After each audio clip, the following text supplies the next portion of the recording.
if we keep closing neighborhood schools who tend to serve students with more severe disabilities, and we keep open charter schools that tend to serve students with more mild disabilities, what we see is that the amount of schools, the options for students with severe disabilities to be included in the general education classroom will be reduced, because you're closing the schools that tend to enroll them and opening the schools that tend to not enroll them. So that's one thing on the macro picture.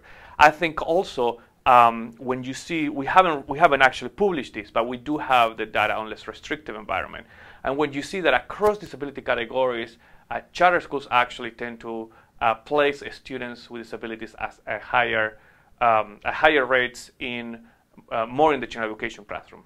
So students with autism, students with intellectual disabilities, learning disabilities, all of them tend to spend more time in the general education classroom that they happen to the same peers in neighborhood schools. Now, that could mean two different things.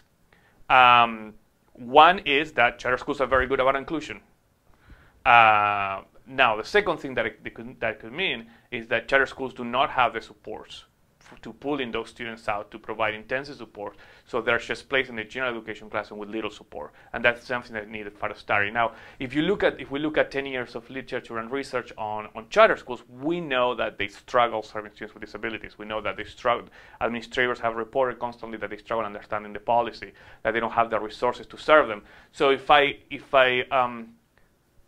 need to make a deduction based on the literature, I will tend to say that most likely these students with disabilities are placed in the general classroom with little support.